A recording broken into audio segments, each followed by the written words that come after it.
The hearing will come to order. Good afternoon, and thank you for being here today on a snow day when everything else is closed down. You guys chose to be here, and I thank you for that. At the 19th Communist Party Congress in October, Xi Jinping proclaimed a new era when China would realize the Chinese dream of national rejuvenation and move closer to center stage and to make greater contributions to mankind. Part of the contributions Xi intends to make to mankind is the spread of socialism with Chinese characteristics. I think that's still called communism. He says it is a new option for other countries and nations who want to speed their development while preserving their independence. For a time, this Chinese model meant a compromise between communist leadership and a free market principle. Under Xi Jinping, it has increasingly become a byword for one-man authoritarian rule. At the close of the National People's Congress just yesterday, Xi revisited the themes of his party Congress speech, but with some major differences. This time he spoke having dissolved his own term limits in sharply militaristic tones, saying, "We are resolved to fight the bloody battle against our enemies." I want to repeat that because I think that's very strong language, and I think it sets a tone of the future of their direction. We're resolved to fight the bloody battle against our enemies with a strong determination to take our place in the world. State media has begun referring to him as Mao Zedong's title helmsman, and fake elected representatives wept in the audience in Pyongyang-style display of reverence. Xi is confirming the free world's greatest fears about what he might attempt to do with China's growing power. This is something we all need to be aware of, and I thank the panelists for being here. To accomplish rejuvenation at home and recast the world order in an authoritarian mold, China, under Xi, is making concerted efforts to attain great power status and adopting some great power behaviors along the way. One of these behaviors is growing and spreading its influence around the world. In some respects, this is normal. The United States is not shy in our global efforts to promote democracy and universal values. But the foreign influence operations that China employs are different than those undertaken by responsible international stakeholders. U.S. influence efforts are open and transparent, building soft powers which derives from the pervasiveness and attractiveness of the United States and brings about desired outcomes voluntarily. In contrast, many of China's influence operations are covert and coercive. They seek to distract, manipulate, suppress, and interfere. They create what the National Endowment for Democracy has named sharp power, the ability to coerce certain outcomes rather than induce them voluntarily, like soft power. Here in the United States and abroad, China's coercive influence operations present threats to media integrity, speech rights, academic independence, and political processes. There is no shortage of congressional interest in this challenge. Just this week, Representatives Moulton and Stefanik introduced a bill to counter foreign propaganda by requiring greater transparency in media, and Representative Wilson introduced legislation that would require Confucius Institutes to register as foreign agents, and hopefully those members will be here. We invited them. Other offices are working on similar proposals, and broader related reform efforts are underway, including overhauls of the Committee on Foreign Investment in the United States and Foreign Agents Registration Act.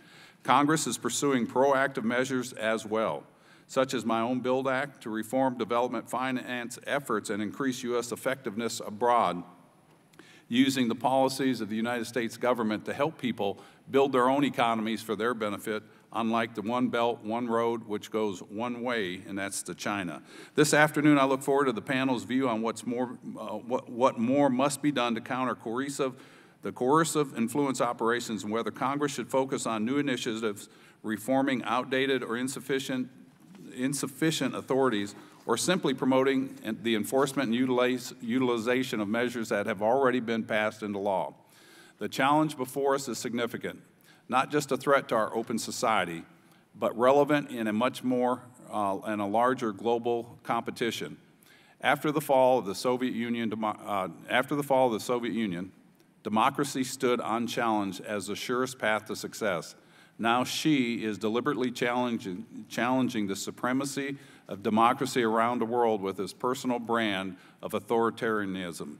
He is presenting the world with a false dilemma that nations must choose between growth and freedom.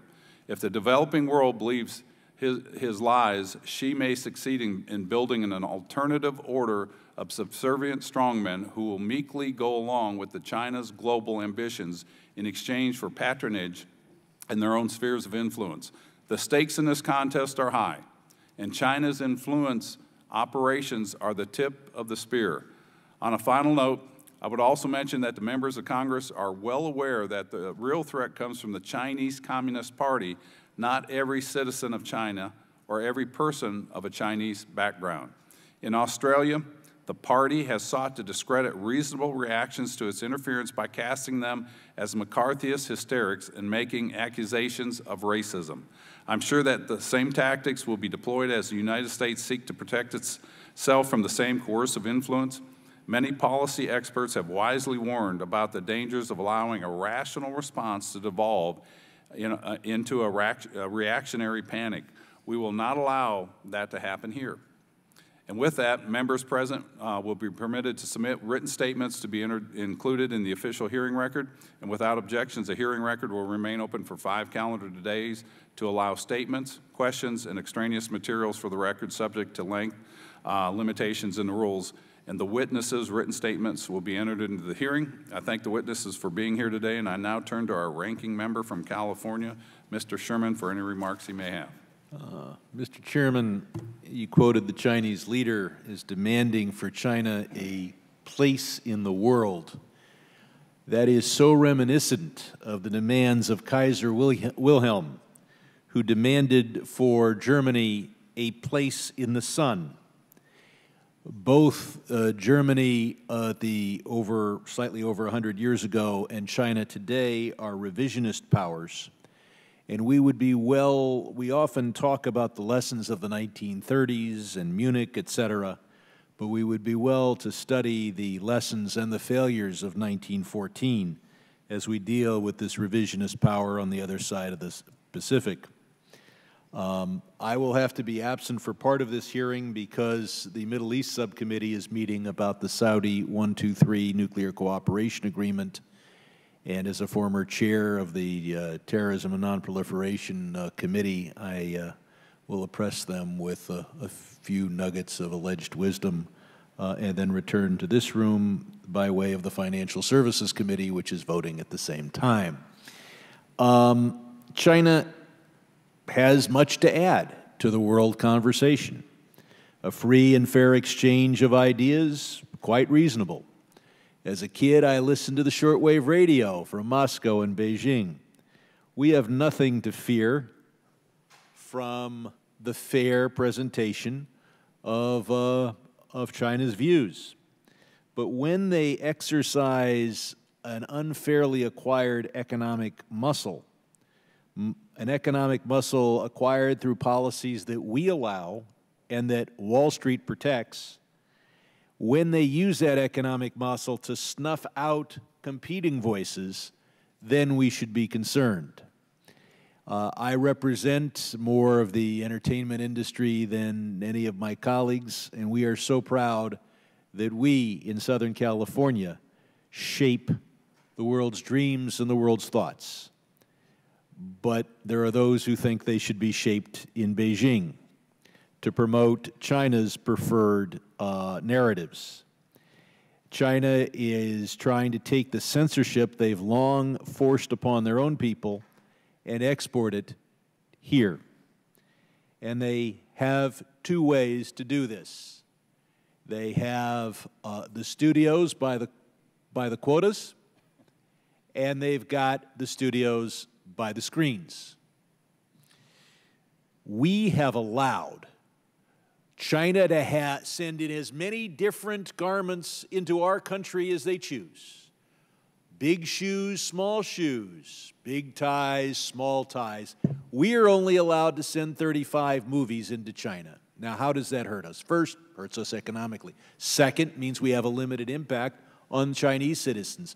But third, it is a statement to every studio in America. If you make a movie we don't like, we won't let it into our country, and we won't let in any of your other movies either.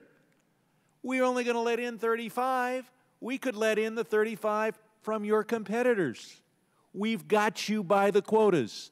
And whether that quota is 35 or 40, it is critical to our national security that there be no quota at all. And as long as there's a quota, there should only be 35 different garments coming from China into the United States.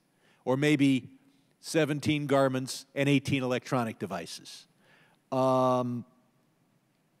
Second, we have allowed the AMC theaters to be acquired by Chinese interests.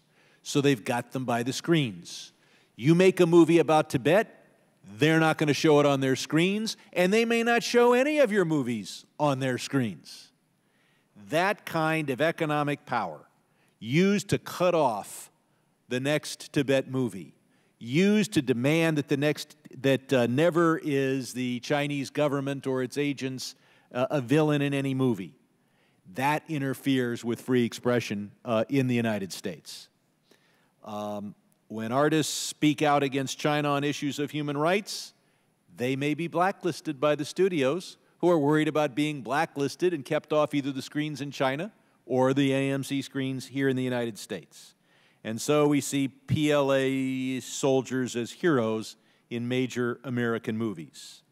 Will we ever see another movie about Tibet?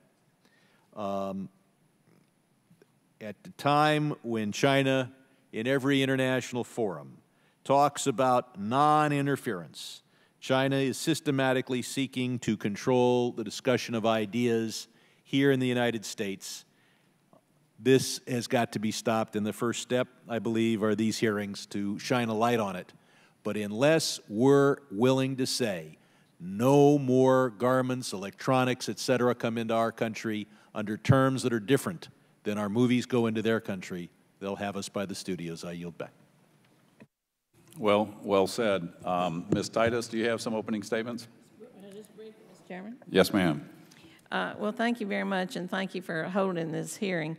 You know, as we scale back our diplomatic efforts, we know that China is ready to step in and fill that power vacuum. It's increasing its influence everywhere. I serve as a member also of the House Democracy Partnership, and we visit and try to support developing democracies. Everywhere we go, whether it's Southeast Asia or Latin America, we hear how the Chinese are there ready to build hospitals, airports, bridges, whatever, and as we pull back, they pull in.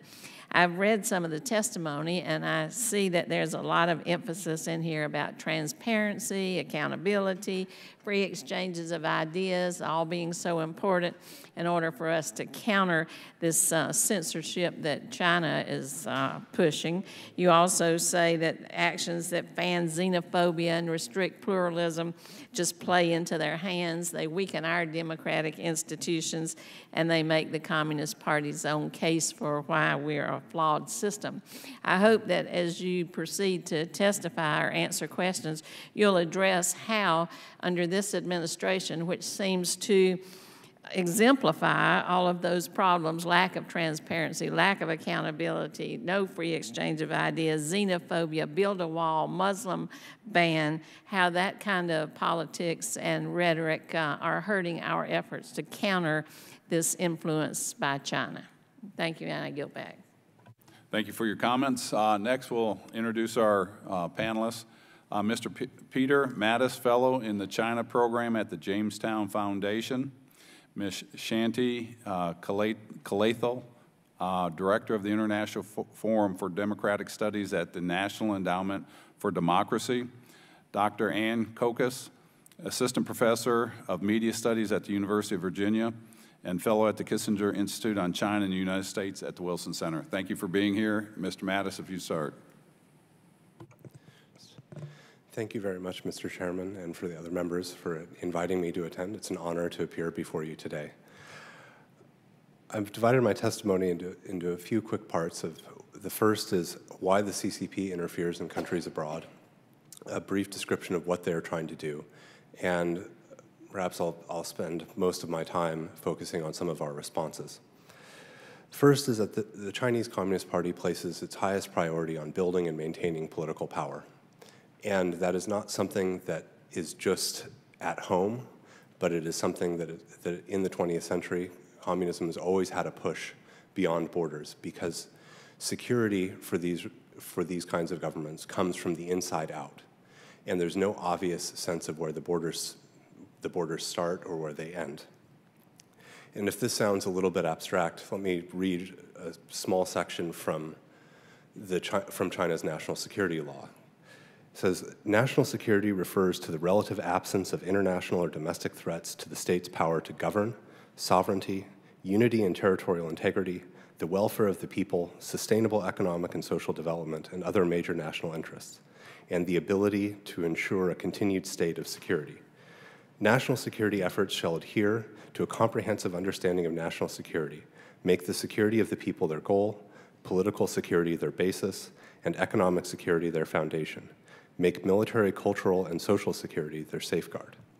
This definition of security has two notable features. The first is that it's defined by an absence of threats, not by the ability of the state to respond, to the party state to respond to them or to manage them. And this view of security pushes them towards a preemptive approach to thinking about how to cut these threats off before they are ever an issue. The second is that security extends to the realm of ideas. Some of these dangerous ideas, as they've been identified in CCP documents, include civil society, Western concepts of journalism, Western concepts of constitutional democracy. And the combination of these themes, ideas and preemption, almost necessitate the CCP to be looking to shape and interfere with decision-making abroad. And in case we think that this is something that is sort of a rogue actor, or it's just one agency here or there, or sort of it's not a coherent effort, this is something that is controlled at the highest levels of government, beginning with the Politburo Standing Committee. There is a member with responsibility for United Front work on the Politburo Standing Committee that currently is Wang Yang, the chairman of the Chinese People's Political Consultative Conference. And there are Politburo members responsible for the propaganda and United Front departments. And it runs all the way through the system. They attempt to do this by shaping the context, the way in which China is discussed, the questions that we ask, and the way we try to frame them. Drive the conversation towards perhaps how do we avoid war to away from something like how do we compete effectively. They spend a great deal of effort on controlling the diaspora, and that occurs through trying to take over Chinese language media, which is now basically worldwide is more or less controlled by the CCP, and to a smaller extent, a small group of outlets run by the Falun Gong that can't be squeezed by the party. But most independent outlets have gone away. There's surveillance on the Chinese diaspora. There's intimidation. There are efforts to mobilize them for political purposes. And there's a broad effort to attack or to influence the political core of democracies. And they do this by trying to influence the people with whom you interact, whether it's Americans who speak to you about China, or whether it's the people that you meet if you take a trip to China. They do this by creating high-level dialogues at the track 2 and track 1.5 so that they can avoid the filtering that staff or other professionals who are focused on China might provide. And counterintelligence officials in the United States, in Canada, in Australia, in New Zealand, as well as others, have seen efforts to try to build up local politicians because today's councilman might be tomorrow's legislator at the national level. In terms of a response, it's not that we don't necessarily have the laws or the tools, it's that there has to be the prioritization coming from the top and for the executive departments that are most responsible, like the Department of Justice. At the next level, you need a higher level of knowledge than we have of Chinese activities and how the Chinese Communist Party functions. And we also need to just keep the discussion open and not let it be shut down. Because ultimately we are a democracy, we do allow freedom of speech, we do allow freedom of association and expression. And the public conversation is important because the government resources will only ever be focused on the illegal rather than sort of the gray area. And it's up to us as citizens to decide what is okay, what is appropriate engagement. Thank you for your comments. Mrs. Calathel, or Ms. Calathel, I'm sorry. Thank you. Chairman Yoho, Ranking Member Sherman, thank you for the opportunity to testify before the subcommittee on this important issue today. My remarks will focus on how a rising China has increasingly been able to wield influence that chills free expression within democracies and around the world. This is not simply about telling China's story, as Chinese authorities like to claim. It is also about shutting down a more contextualized version of China's story and suppressing at a global level the discussion of a growing number of issues that the Chinese Communist Party finds sensitive. As Xi Jinping's power consolidation and other events have demonstrated, China is moving both in a more authoritarian and a more global direction, which means these trends are likely to intensify. Over the years, within its borders, the Chinese government has relied on technological innovation to enable advanced censorship and surveillance, which is now made possible by big data in a weak rule of law environment. I'm going to interrupt you a minute. Can you pull that microphone a little closer? We're having a hard time hearing up here. Yep. Is this better? And control and co-optation of the infrastructure of ideas and communication is key, such that the interests of those powering the infrastructure within China run parallel to, or at the very least not counter to, the interests of the party. The CCP has used similar tactics on an international scale to dampen or distort the free exchange of ideas. As noted in the National Endowment for Democracy's recent report on sharp power, authoritarian regimes inevitably project overseas the values that they live by within their borders. This projection of influence has already had a chilling effect within democracies. Recent examples have been numerous. Some academic publishers, for instance, have argued that by censoring a small percentage of their content at the source, the remainder can be made available. Variations of this argument, what you might call the greater good argument, have been advanced by numerous institutions and companies to justify acquiescing to CCP censorship. Confucius Institutes, which have been lauded internally by Chinese officials as successful influence vehicles, have also come under scrutiny as a growing number of scholars voice concerns that the presence of such Chinese government-funded centers on campus within democracies, including in the United States, are constraining academic freedom. In regions of the world ranging from Latin America to Central Europe to Sub-Saharan Africa, the Chinese government has actively shaped this infrastructure of ideas through backing think tanks, investing in media outlets and infrastructure, and co-opting elites through exchanges and privileged access to officials and experts in China. Moreover, the Chinese government's multi-pronged effort to shape the future of the Internet has implications for free expression, privacy, and surveillance globally. Unfortunately, Silicon Valley often invokes the greater good argument to justify its participation in the Chinese government's censorship or surveillance apparatus. Why is it important to address this greater good argument, which is advanced by those who say some degree of CCP-imposed censorship or interference is worth the trade-off? Because in the eyes of the CCP, any decision by democracies to compromise their values is binary. Either you are willing to do so or you aren't. Degree is unimportant. For some time, as the CCP's ambitions have grown, democracies have essentially conveyed the message that they are not willing to defend their own core values.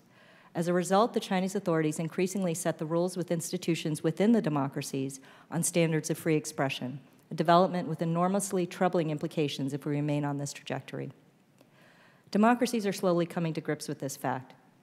Yet while the issue must be confronted head-on, it would be a mistake to think that the best way to address such heavy-handed tactics by authoritarian regimes is through similarly heavy-handed tactics by democracies that would have the effect of subverting the very values that undergird democratic systems. Democracies should be proactive in asserting why norms such as transparency, accountability, pluralism, and the free exchange of ideas are critical to their interests. They must also be precise and thoughtful in formulating nuanced responses to authoritarian influence. Actions that fan xenophobia, restrict pluralism, or contravene core principles will not only weaken democratic institutions, but will conveniently make the CCP's own case that democracies are inherently flawed and hypocritical.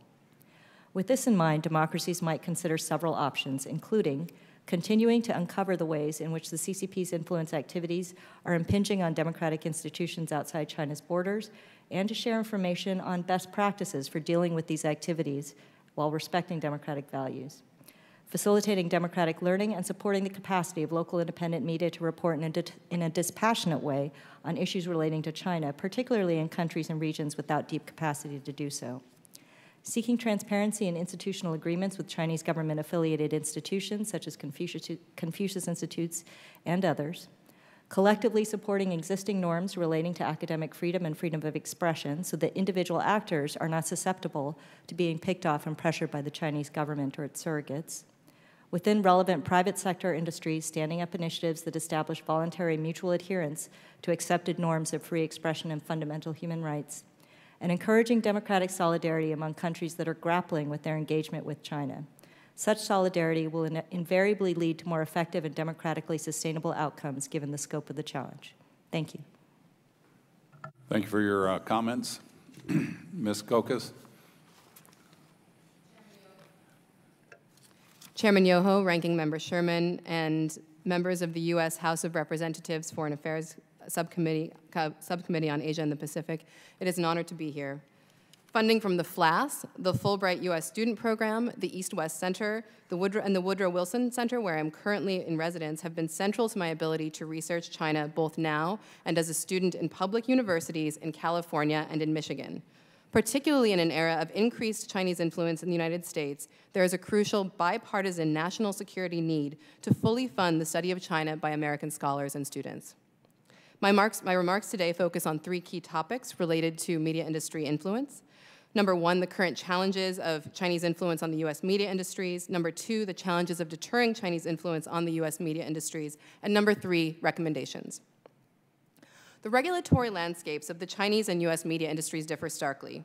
While free market principles guide the U.S. media industry, Chinese media content is subject to highly centralized regulation. Moreover, Chinese President Xi Jinping, as the chairman noted, has explicitly asserted the importance of expanding the favorable representation of China around the world through the media industries. U.S. films face uncertainty in China's market. China and the U.S. are currently renegotiating the U.S.-China Film Agreement, which expired in February 2017.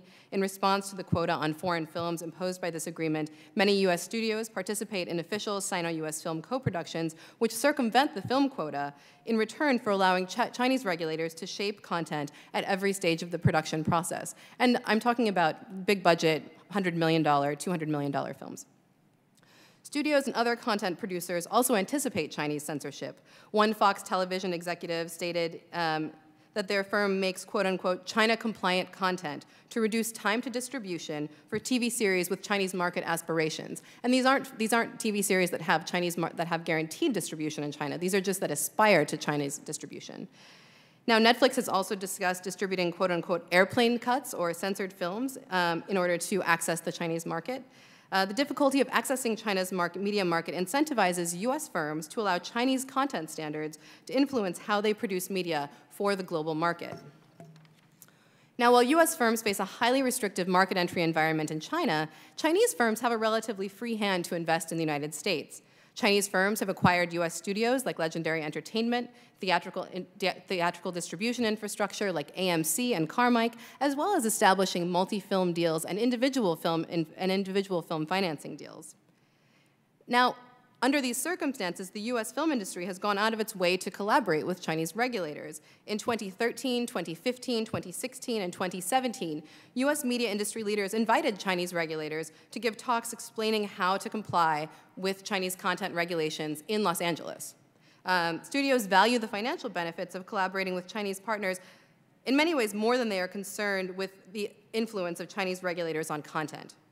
When the United States is no longer the largest media market in the world, which is rapidly approaching, U.S. leaders will have to decide what is more central, financial growth or cultural influence. And I realize that it's challenging to think about these things as a binary, but this is the situation that we may be in, and we should at least consider. Now, my recommendations are as follows. Based on research from my book, Hollywood Made in China, here are 5 recommendations to limit Chinese influence on the U.S. media industries. Number 1, prohibit Chinese regulators from lobbying U.S. industry leaders at events hosted in the United States. Number 2, require financial reporting of state-backed media production investment in the U.S. for any country the United States Trade Representative deems non-compliant with its WTO obligations for the audiovisual industry. Number 3, consider non-binding resolution urging U.S. media producers to resist further censorship by foreign governments for the purposes of market entry. And this is part of a larger suite of activities which I think should occur in terms of raising awareness and calling out companies that are making statements suggesting that they're changing their content. Number 4, prohibit state-owned media investment in the U.S. by any country deemed by the United States Trade Representative to be non-compliant with WTO regulations for the audiovisual industry. And number 5, block US-based IPOs for any media firms from countries that the USTR deems not to be in compliance with WTO market obligations. Implementing these regulations will create a more difficult investment environment for state-backed Chinese firms seeking to influence Hollywood studios. It will also make it more inconvenient for Hollywood studios to make films shaped by Chinese regulators or backed by Chinese state-owned entities.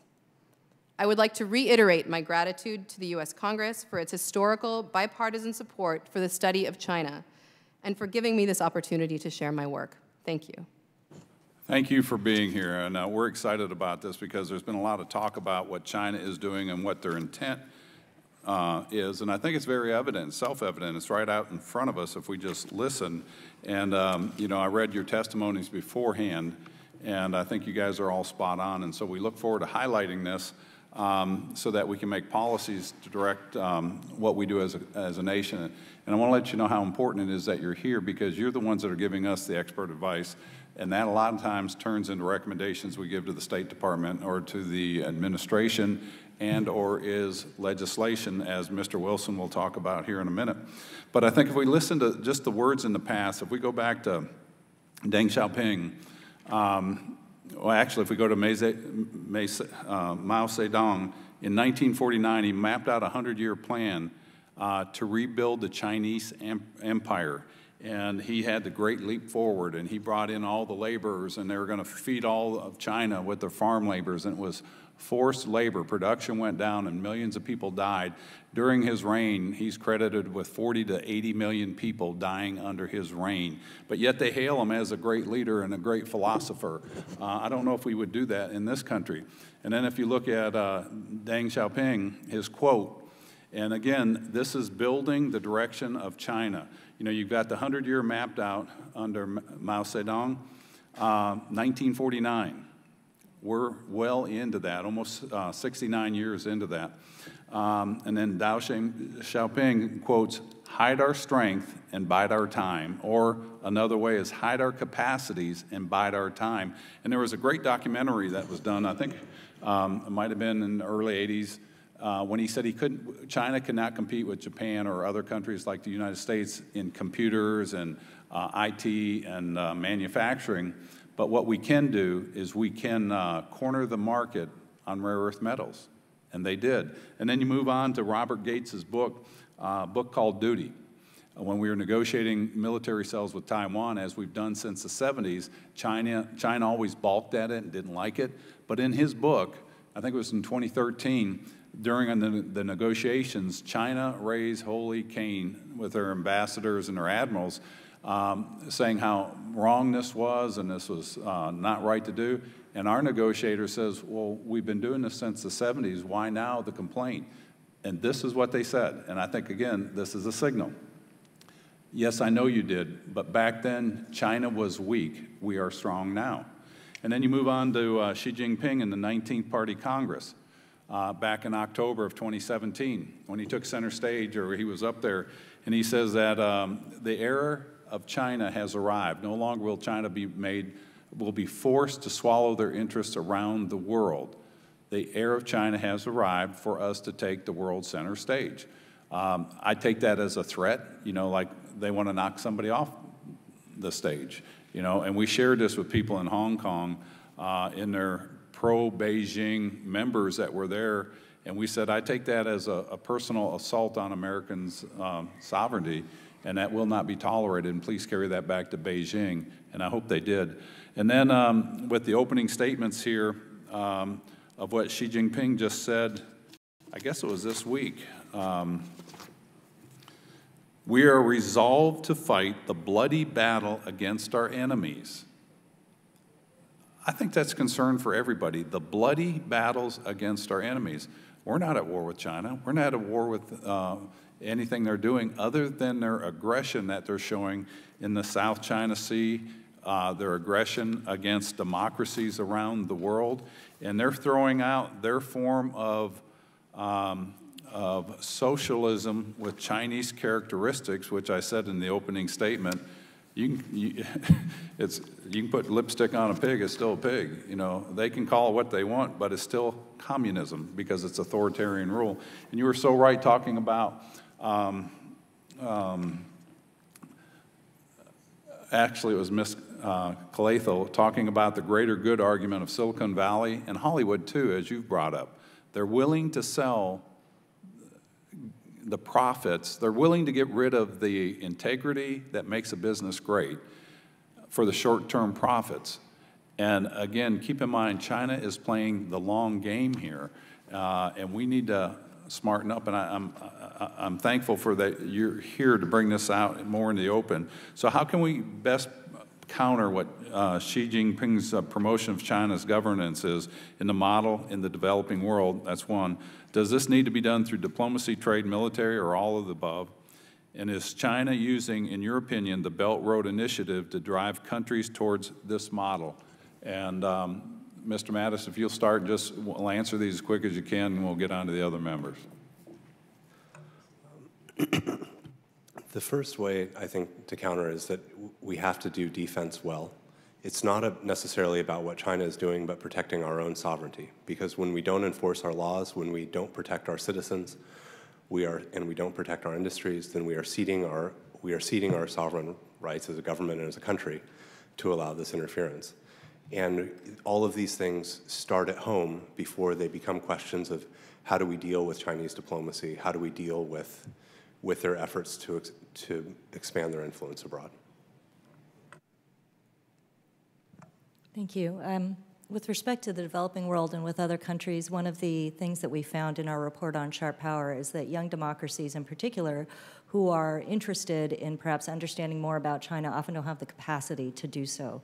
Their independent media sectors are quite weak. They are easily susceptible to financial pressure or to being bought out by Chinese government-related interests.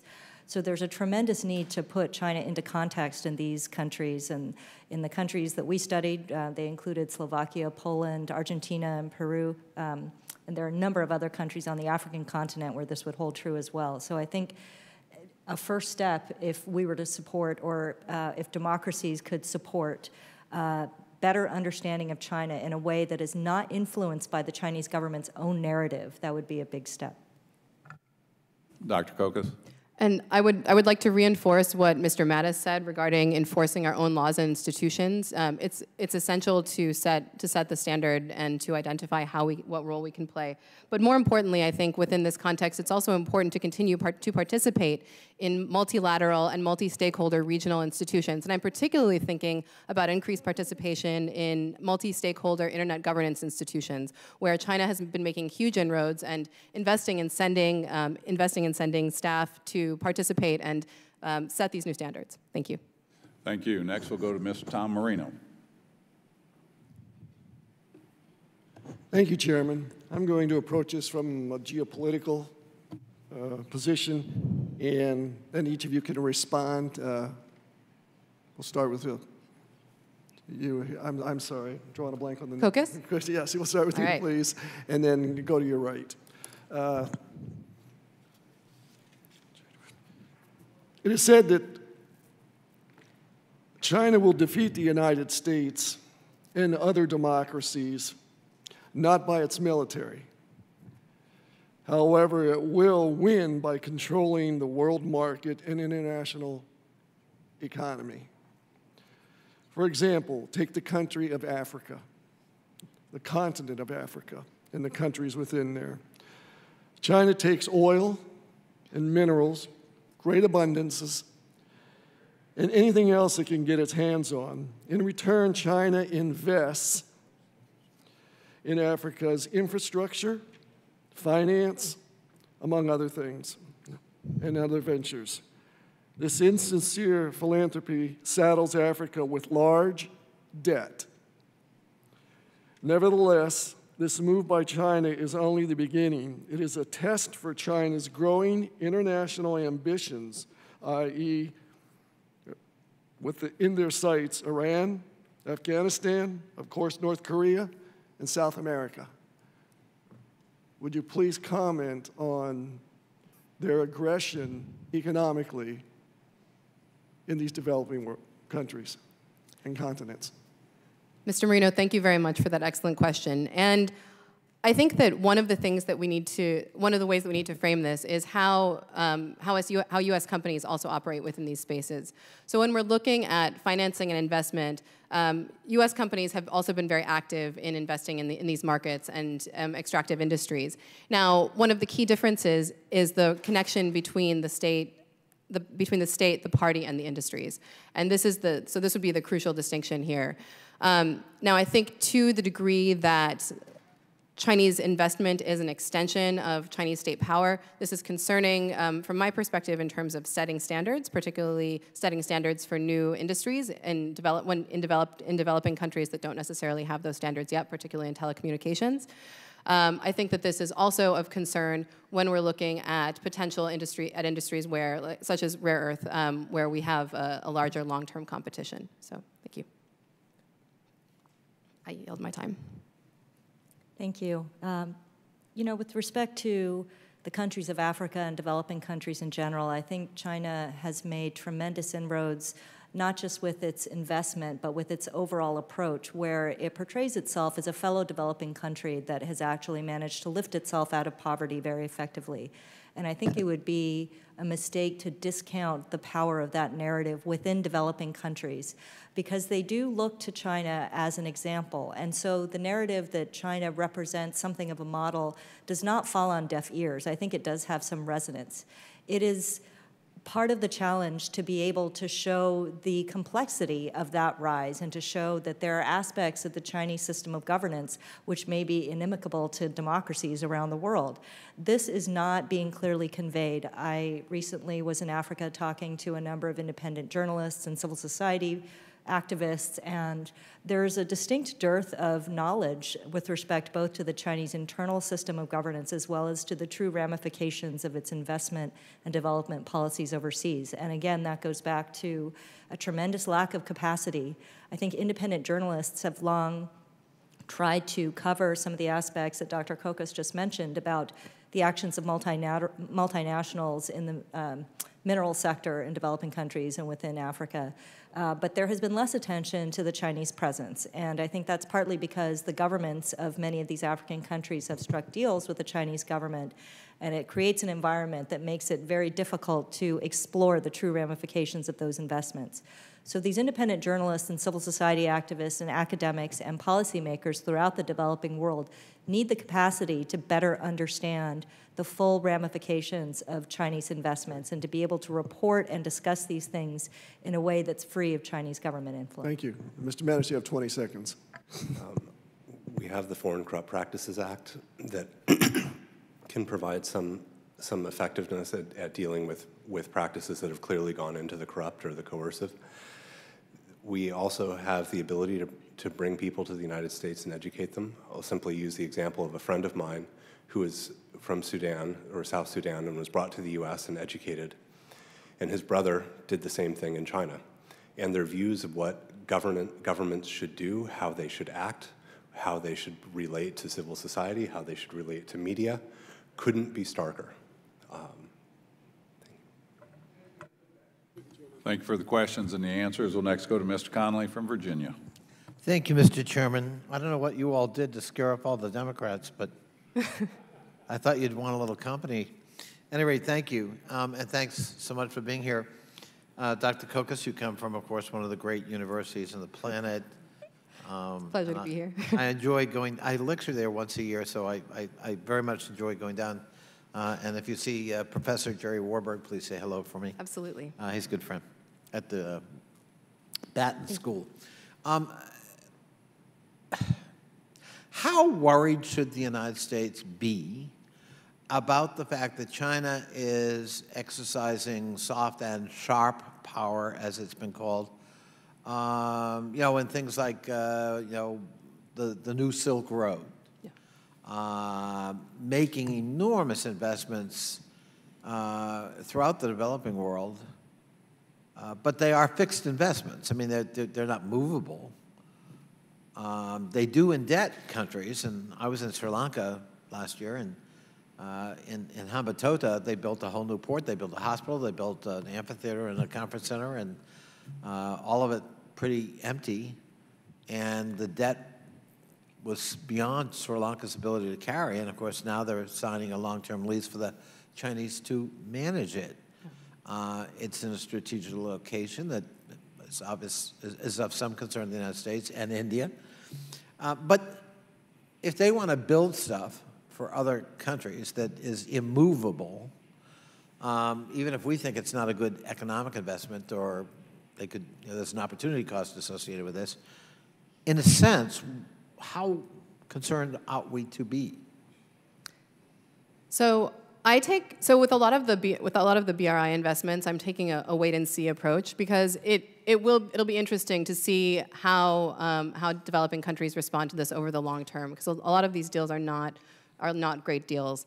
Now, I think that you make a great point that these are individual choices by individual sovereign countries, and there's only a certain degree of influence that the U.S. can have in those situations. I think what your point underscores is the need to participate in multi-stakeholder institutions and regional institutions very actively in order to be able to shape perspectives about these questions for people in these regions and for leaders in these regions.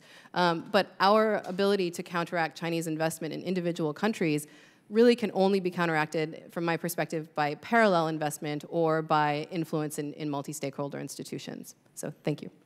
Ms. Kalatil,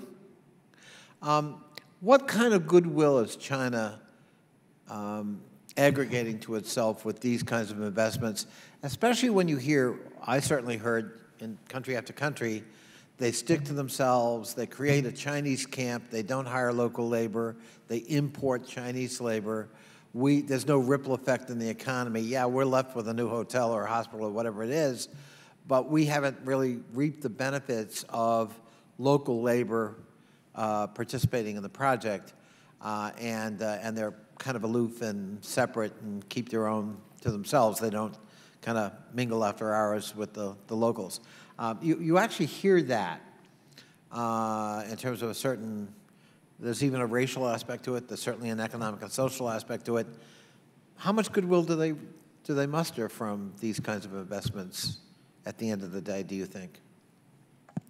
Thank you. That is a good question. I think one of the things that we discovered in putting together our Sharp Power report is that oftentimes with the Chinese government, it's less about fostering goodwill and perhaps rising numbers of people around the world who approve of China, and it's more about achieving some kind of strategic interest. Particularly when it comes to these kinds of investments. You had mentioned the Belt Road Initiative. One underexplored aspect of that is the digital Silk Road, which actually is less about fixed investment and more about transmission of media products, of various channels for influence. Those sorts of things, again, are less about creating goodwill and less about accumulating some kind of positive image of China, more about conveying a very particular narrative about China and shutting down dissent around that. Thank you. Thank you, Mr. Chairman. My time is up. Thank you all for being here. Thank you for your questions and answers. Now we'll go to Mr. Rohrabacher from California. At times when you look at the public debate on what relations we should have with this country or that country, it is a bit disturbing for me to see not just double standards, but triple standards when it comes to China. And that is, China is investing in Hollywood movies today and taking out anything that China could be made to look bad. That is incredible that we're letting another country do that to our communications in this country. Independence Day, that movie, all of a sudden, major figures in the movie turned out to be Chinese generals and commanders. And the movie Gravity, it was based on an astronaut that went up and was being damaged by space debris, and the original script, it was a Chinese space station that exploded and caused the space debris, but in the rewrite that the American people see, it's the Chinese are the heroes, and she's saved by the Chinese space station. Something's wrong there. something's really wrong. We're allowing our people to have their minds molded in that way. This, quite frankly, and I know I get a lot of criticism for making these comparisons. I mean, compared to what's going on with the Russians trying to influence our way of thinking, this is like 100 times beyond that. I mean, they're hackers. We all know the hacking that goes on in China. Massive hacking as compared to who? I won't compare it to anybody else, but it's way beyond anybody else in the world. We're talking about the third world countries that they have now looked at China as perhaps something, as a developing country we could be like. They don't look at it that way. The Chinese are bribing these people all over the world. And we aren't doing anything about it. We aren't stepping up to the plate. And they're bribing these people. The third world dictators are selling out their own people in order to get short-term Chinese cash in their bank account somewhere in probably Switzerland or with the American and international financial communities as partners in this theft of third world assets. What are their assets? The poor people of this world, they only have the assets of their country. And that's being stolen from them by bribes from not just Chinese businessmen. I have to believe, now let me ask you this, is that bribery and that type of activity that I'm talking about, is this just a bunch of Chinese businessmen operating independently of what their government wants? Or is this part of a strategy that the Chinese government and the Chinese leadership have in order to achieve power? And achieve their goals. Maybe just go real quick down the line and let you comment on that. I hate to give you a yes and no answer, but the Chinese government does provide the direction and does not disapprove of the methods, I should say. It's a goals-oriented approach and to build relationships with foreign elites. And if that requires bribes, if that requires an outrageous speaking fee to come speak at someone's resort, to think of John Ash at the UN General Assembly, then they're willing to tolerate those kinds of methods or to encourage them where that's appropriate. I would agree with Peter Mattis's comments and also add that I think that the Chinese government is also quite aware of those institutions in developing countries as well as democracies that may appreciate the money. And sometimes this is not in the form of bribery, it's just in it comes in other forms. And I think that's what we have to try and shine a light upon. But we also have to understand that in the case of, for instance, educational institutions, it's a very tricky issue because if the Chinese government comes with money and says we'd like to fund some sort of initiative to study China, but it has to be according to certain specifications, it's very difficult for institutions that are strapped for money to say no to that. And I think that's the added dimension of that. Well, let's hope so, because we see this Chinese money actually influencing different people as to whether we will permit certain people to march in a parade in our own country. We've seen that. We've seen a country that's government is hostile to things we believe in, preventing people, the Falun Gong and others, from marching in parades in our country. That's outrageous. But I don't see much focus on it. Thank you very much for the question. This is outside of my area of expertise, so I yield my time. All right. Well, thank you very much, Mr. Chairman. Thank you for bringing that out. Next, we'll go to Mr. Joe Wilson, who is the author of the Foreign Transparency Act, I believe it is. Yes. Thank you. And thank you, Chairman Ted Yoho, for your vision to conduct this hearing on foreign influence today. I appreciate the witnesses for taking time to address the growing concern of Chinese influence in our democracy. As the grateful son of a World War II flying tiger who served in China, where he developed a great fondness for the people of China, I value working together with China for mutual benefit of our countries. However, it is troubling when China takes advantage of this relationship. One issue in particular that I have been working on is China's ongoing influence campaign through the establishment of Confucius Institutes throughout the United States, which I appreciate Chairman Ted Yoho citing earlier today. There are currently 103 active Confucius Institutes that were described in 2009 by Li Changchun, the head of propaganda for the Chinese Communist Party, quote, as an important part of China's overseas propaganda setup, end of quote. It is for this reason that yesterday I introduced H.R. 5336, the Foreign Influence Transparency Act, which would require transparency of these institutes and institutes like that through modifying the Foreign Agent Registration Act to promote public disclosure. And for each witness, do you believe it's appropriate to require organizations like the Confucius Institutes to register under the Foreign Agent Registration Act? And we'll begin with Dr. Kokos. I attended JAG school at UVA, so I have a fondness for your institution.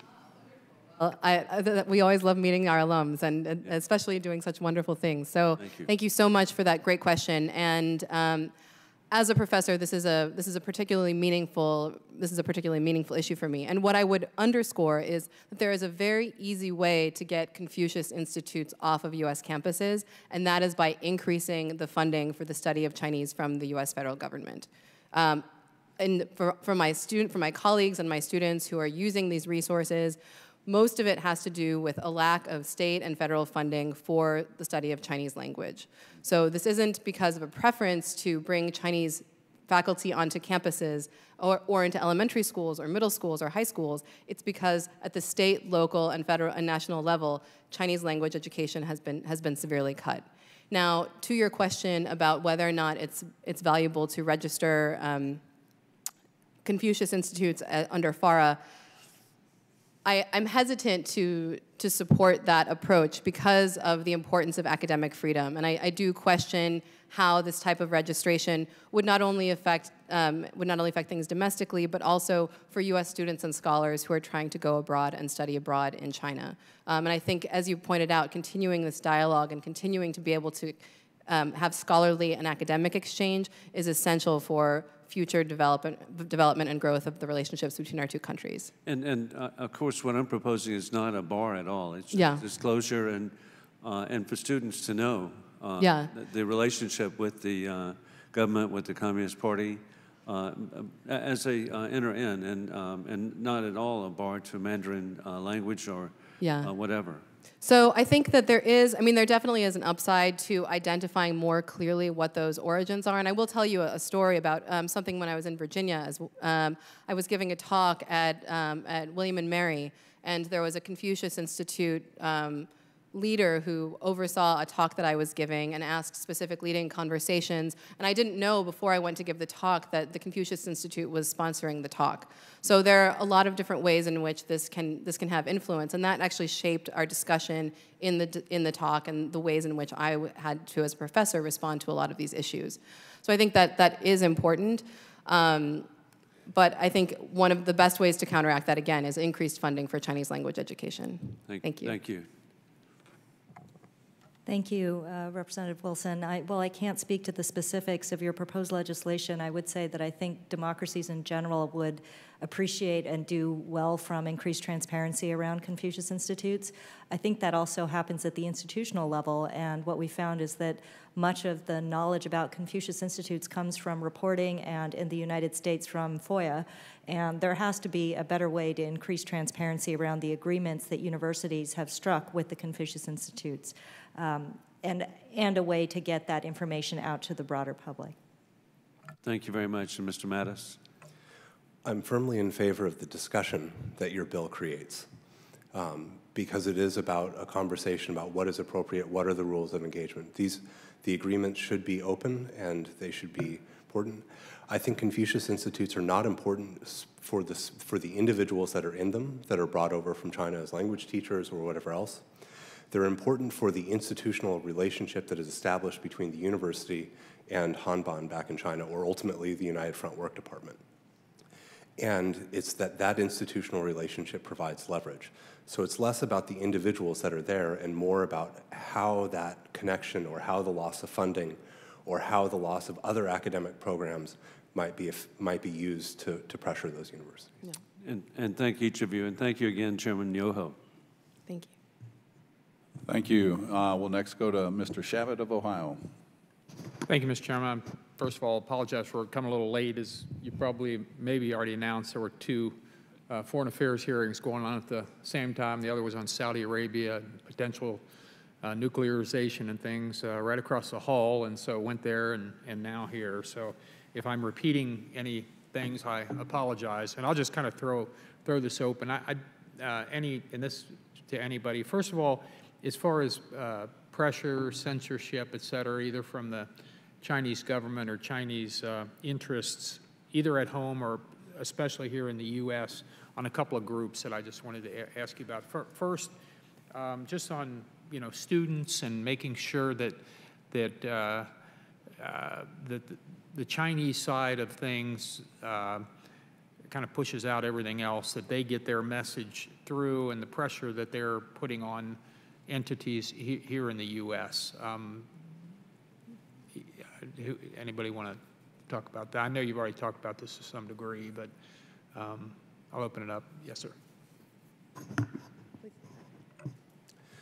So you're asking about sort of the nature of what Chinese students here in the United States are subjected to from their own government. Correct.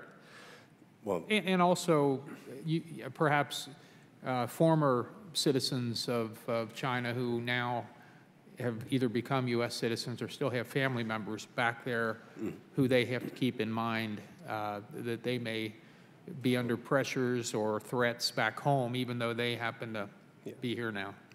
First, they get used as props for rallies and attendees at sort of where Chinese leaders are present as a counter-protest, for example, during the Olympic torch relays in 2008, to put pressure on representatives who have large Chinese constituencies that can be used to promote letter writing campaigns or email writing campaigns about Tibet, about human rights, about other policies or suggestions that are antithetical to the party. Second, there is, in some cases, very direct coercion put on family members, and someone who has done something in the United States, to pick, for example, the Radio Free Asia reporters who have been reporting on the crackdown in Xinjiang, were contacted and told that they had family members who had been arrested, and that if they were to be released, that they would need to stop their reporting. And these kinds of threats are more common than we know, in part because there's no real safe place for people to turn to say, this is what's happening to me, this is what is occurring. And so in a sense, we are allowing a foreign government to commit acts of violence, intimidation, to violate the civil rights of our own citizens or people who are protected by our law on our soil. Thank you. Another group that was particularly targeted in the PRC was Falun Gong, obviously. And I've read several books that came out within the last few years about literally members that were swept up over there and put in hospitals and literally organs harvested. It sounds so over the top that one might think that this is just kind of made up, but everything that I've seen, it's absolutely true. And we've had quite a few Falun Gong practitioners that I've met with in my office, and we've had in committees here over the years. And they also have talked about, family members back home, that the government in their various ways keep an eye on them over here, and there's retribution back there, whether or not they're practitioners in the PRC or not. So anybody want to touch on Falun Gong to the extent you may not already have prior to me getting here? Anybody? Yes. I mean, I can just briefly say that I think you're identifying this issue as something that is happening within China as well as outside of China is quite pertinent, and that extends not only to the Falun Gong, but all these other groups that the Chinese government considers sensitive, whether it's members of the Tibetan exile community or students that support more exploration of that idea. That is what is the most concerning. And I would just add, in addition to what Peter said about the coercion of Chinese students in the United States, which I think is absolutely correct, and I think that the emphasis actually is correct on the Chinese government for exerting that pressure. One gap that seems to have been identified is that those students are particularly vulnerable because they lack the broader bridges to the community and the university, and so it is perhaps incumbent upon universities to try to create a better atmosphere so that those students also feel more connected to the university and are not so dependent on the consulates for support and guidance. Could I add very briefly to that?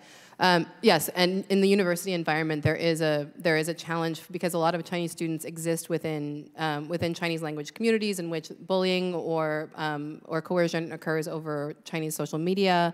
And then even when the students take it to university administration, it's difficult for the university to actually act upon it because there isn't enough support for international institutes and international studies at the institution for there to be Chinese language speaking administrators who can help to address these challenges. So there are actually mechanisms in place at the university level to help support and protect students that are being bullied by other students. But the challenge of our multinational and global universities is that there frequently isn't enough support for international students.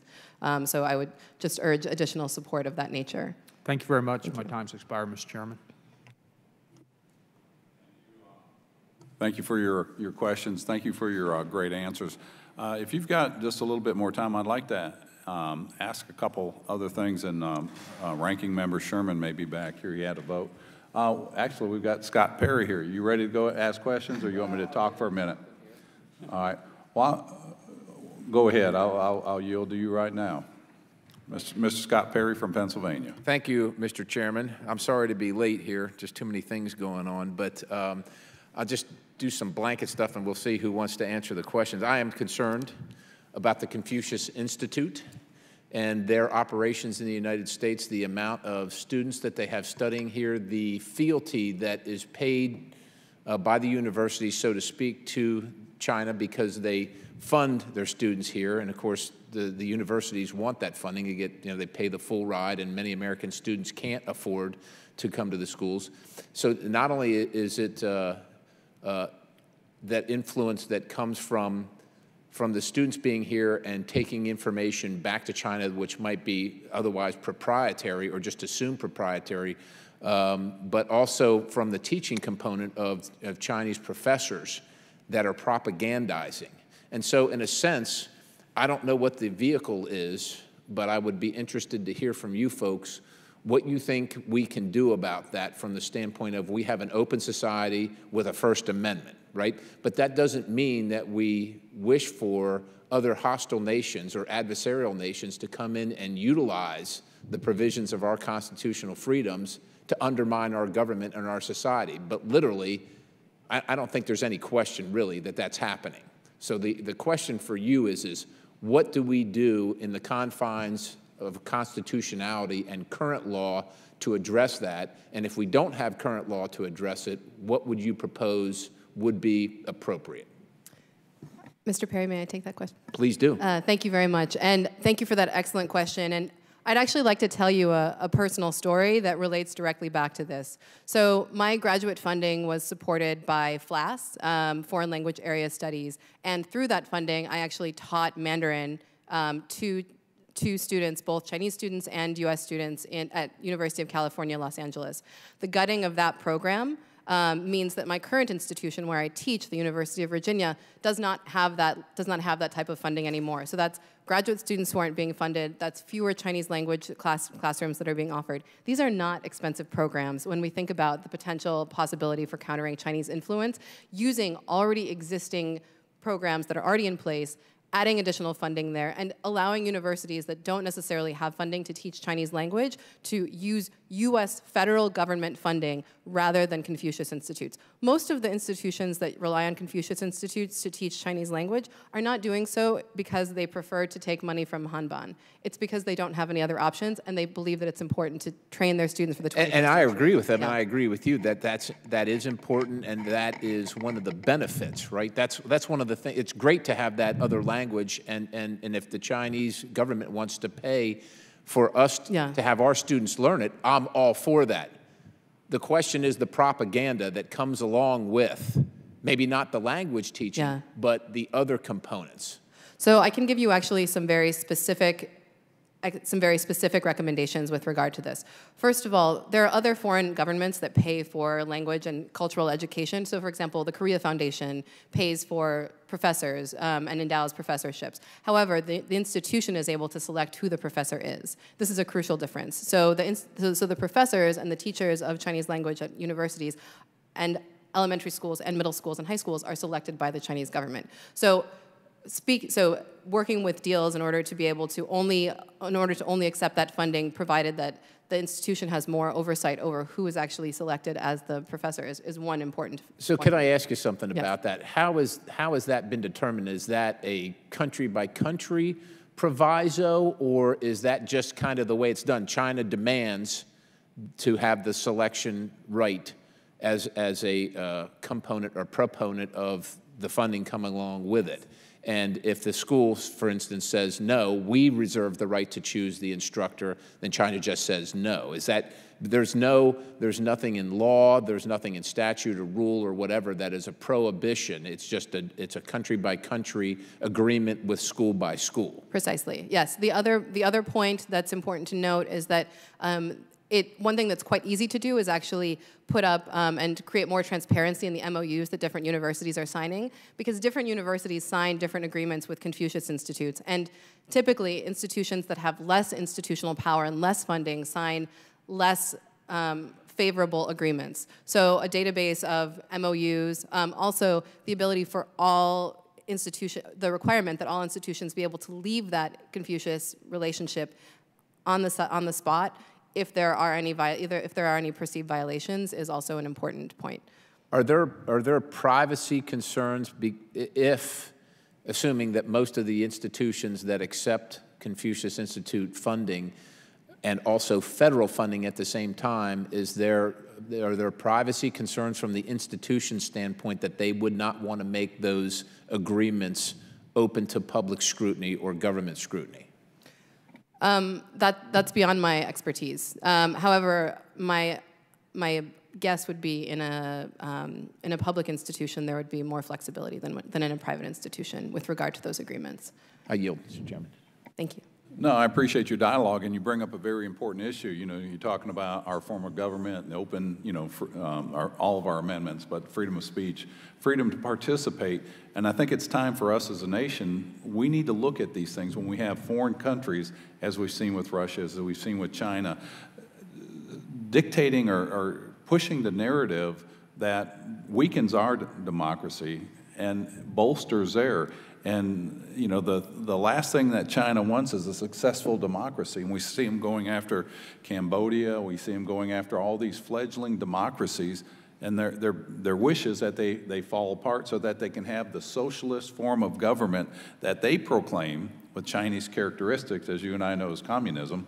And they want to promote that. So I think this is a dialogue. Maybe we need to continue this, and I appreciate you bringing that up. If you have time, and I think the best way to phrase this is I want to start out with the United Front, which is a soft power advocate for China. And the role of the Chinese, they said in this, the role of the Chinese citizen is to serve the Communist Party. And that's the antithesis of what we believe here in America. You know, we believe our rights come from a creator and that government's instituted by we the people to protect our God-given rights. And that the government's there to fight for the protection of your rights, not to serve government. And so we're at polar opposites, and I'd like to see how that plays out in their future. I kind of see how it will. I want to ask you, with the statements I made in the beginning about the different sayings by the different leaders, and knowing what China is doing, they're wiping out past cultures while rewriting their own history. If you look at Tibet, they're changing the demographics of the Tibetan region and putting in Chinese nationals to dilute the population, eventually getting rid of the Tibetan history. They're doing this with Mongolia. Certainly they're doing it with Hong Kong. You know, that used to be part of Great Britain, and they let it go back in, I think it was 97. But with Taiwan's a different story. You know, Taiwan, fought a civil war. They lost, they moved to Taiwan, and it was recognized as a country until the Nixon era. But again, China is stepping in and has made bloody threats over these countries. But my question to you, when it comes to businesses in America, are there pure Chinese nationals, just Chinese citizens that have come here, but they're still Chinese citizens that have created businesses in the U.S. without the influence or the hand of the CCP, the Chinese Communist Party, in your experience or in your research? Mr. Mattis, go ahead. You look like you want to bite at that. Well, I would say that there are plenty of examples of Chinese citizens who have come to the United States for the same reason that many predecessors from Europe, from Africa, from elsewhere in the world have come to the United States. That this is a place where there is an opportunity. This is a good place to be an entrepreneur. This is a good place to raise a family. And so there are definitely examples of people who have come for all of the reasons that we recognize and celebrate. Okay, but if we go up to a bigger scale business, say that employs 100 or 500 people, would it change?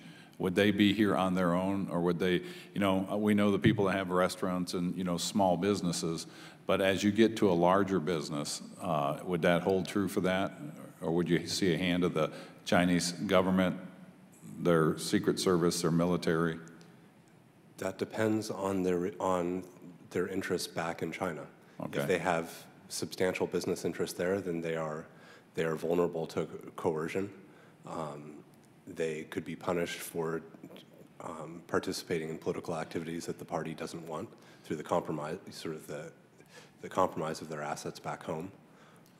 Okay, Ms. Calatho, any comments, or Dr. Kokos, either one? I think just to add to Peter's comments, I think at the level of the larger companies that are vulnerable to CCP influence, I would say it's more relevant to those companies that have started within China and that are now moving overseas, as opposed to the situation that you've described.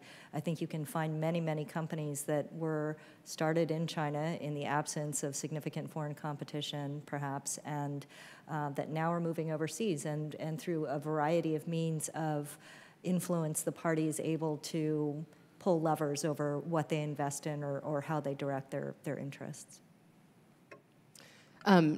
So to build on what Shanti and Peter had mentioned, my major concern in this case is actually that by not supporting immigrant entrepreneurs, that rather than staying in the United States and building technology here, that they decide to return to China because this is no longer a hospitable place. And I'll give an example of an AI company that was speaking at a conference that I was at Brown that was developing mobility technology as well as new medical technologies. And the founder was trained in the Bay Area at a public institution, worked at Google, and then because of discrimination that he and his family felt, he went back to China and established his company there. So my major concern is actually in that way, that we lose out on incredible immigrant talent because of any kind of... All right, was he a Chinese national? He was a Chinese national. Okay, and remember what we said in the beginning, China will come out and say this is a form of racism. So, I don't want to have conspiracies going on, but... But this wasn't a Chinese government official that was saying this. This was the individual that was saying it in a personal conversation. But we know firsthand that there's students going to MIT that have already gotten their graduate degree in China. Then they've come over here to apply as a brand new student, and they get accepted to the better programs because of their talent. And we know this firsthand. I've just seen too many examples, and the reason I brought up the first question about the purity of a Chinese business is because I've had so many business people that say, if a Chinese business is here, just assume it's their government, their Secret Service, and military, because it's all one. They're all connected. The role of the Chinese people is to serve the government. And if they're a Chinese national, this is what I've been told. And we've had one of our agencies, three-letter agencies that I can't talk about, and he just said, if you're on the internet, just assume China's in your internet. I mean, we know these things. And so I think we need to tread a little bit smarter. You had another comment you wanted to say. Yes, of course. Thank you very much, Chairman Yoho. with all due respect, once we start conflating Chinese people in the United States with the Chinese government, then we risk moving back to very, very dark periods of our nation's history. I think that's fair. I think that's real fair, and that's something we really need to watch for. But on the same token, we can't be naive with what, like Mr. Perry brought up, that we have an open society. We operate on these rules, and other people don't to their advantage. Mr. Perry, do you have any other comments you want to make? I don't think the chairman is talking about is Chinese people living in the United States. I think what he's talking about is the Chinese government that sponsors either students, professors, or business people with the express purpose of coming to the United States to parlay either what they get here or what they can do here for the good of the Chinese government. And certainly that's not Chinese people that are in the United States that love America and want to be an American and live the American dream and have that opportunity. But I think I would agree with the chairman that we would be naive as a country and as individuals to think that China has the United States' best interest at heart. They want access to our markets, but they would certainly rather not see us be a society that has free markets and open competition. They prefer the socialist/communist model, and they have since the 50s and the 40s when they changed to that model, and they have shown no proclivity whatsoever to change that at all. So I think we just have to be clear-eyed about the reality of the circumstance and do what we have to do within the confines of our Constitution to preserve our free democracy. And if we don't, we don't do that at our own peril. And I think that's a good point to be brought up because, you know, you look at our country and we've got so many great diasporas here, whether it's the Korean, the Vietnamese, you know, they've assimilated and become proud Americans with their heritage, and we all accept that. But I think in what's going on, there's a different China than there was before. We've never seen the threat to democracy in my life. I'll be 63 next month. I expect a birthday card from you. But I've never seen this in my lifetime. You know, I grew up during the Nikita Khrushchev era, and I remember him knocking on the podium with his shoe. But that was different. You know, what we're seeing now is the subversive and the aggressive power of China. And we didn't even get into the South China Sea. You know, if we look back at 2000, there was less than 50,000 Chinese students in here. Today, there's over 329,000. Keeping in mind what Deng Xiaoping said, or Mao Zedong said in 1949, they have a 100-year plan. You can fall into the conspiracy and you can get wrapped up in that, or you can be cautious and move cautiously. And I think that's what we're looking to do out of this hearing is how do we form policies? And you brought up a great point. We can't be xenophobic about anybody, but we sure need to be cautious about how we tread, and we need to value who we are as a nation so that it stays there for another 100 years from now. And, you know, we look at what's going on in Australia, the bribing of a senator to be favorable to Chinese policies. We know that's happened. We know they got caught. It's the ones that didn't get caught that we don't know about. Could that be in our country? These are things we always need to watch. And the Australian national who went back to China to bury his father's ashes with his mother, and they stopped him. And it was a message to send to other Chinese nationals that your political views are not welcomed here, so that it's a form of suppression for other people.